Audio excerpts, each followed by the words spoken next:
મિત્રો, સરકારશ્રી દ્વારા અનેક યોજનાઓ બહાર પાડવામાં આવે છે અને માહિતીના અભાવે ઘણા જરૂરિયાતમંદ લોકો જે છે એ આ યોજનાનો લાભ નથી લઈ શકતા. તો આજે અમે રેશન કાર્ડ ધારકો માટે એક મહત્વના સમાચાર લઈને આવ્યા છીએ. આપણે સૌ જાણીએ છીએ કે પ્રધાનમંત્રી ઉજ્જવલા યોજનાનો જે હેતુ છે કે મહિલાઓને ગેસ કનેક્શન આપવામાં આવે છે, ધુમાડામાંથી મુક્તિ અપાવવાનો જે હેતુ છે. તો ખુશીના સમાચાર એ છે કે માંગરોળ વિસ્તારમાં ઉજ્જવલા યોજના 2.0 અંતર્ગત નવા મફત ગેસ કનેક્શન માટેના ફોર્મ સ્વીકારવાની કામગીરી શરૂ કરવામાં આવી છે. પરંતુ અહીંયા ખાસ ધ્યાન એ આપવાનું છે કે જેથી તમારે ખોટા ધક્કા ન ખાવા પડે. અત્યારે આ લાભ કોને મળશે?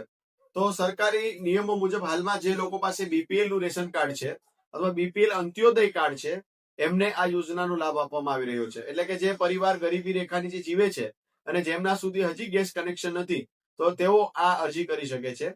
એપીએલ કાર્ડ ધારકો માટે આ યોજના હાલમાં નથી. હવે વાત કરીએ કે ફોર્મ જ્યારે ભરવા માટે જશું ત્યારે ડોક્યુમેન્ટ શું શું લઈને જવાના છે. તો ત્યારે જે પરિવારના સભ્યો છે જે 18 વર્ષથી ઉપરના છે તે તમામ લોકોના આધાર કાર્ડ છે અને રેશન કાર્ડ છે અને બેંકની બુક છે, પાસબુક, અને એક ચાલુ જે મોબાઈલ નંબર હોય, પરમેનન્ટ મોબાઈલ નંબર હોય, તે મોબાઈલ નંબર ખાસ લઈને જવું અને તમામ ડોક્યુમેન્ટની ઝેરોક્સ લઈને જવું.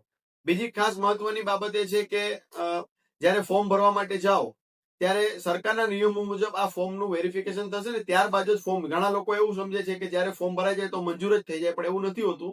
ફોર્મના ડોક્યુમેન્ટ તમે લઈને જશો, પછી ડોક્યુમેન્ટની ખરાઈ થશે અને જો આપ એલિજિબલ લાગશો તો જ આ કનેક્શન આપવામાં આવશે.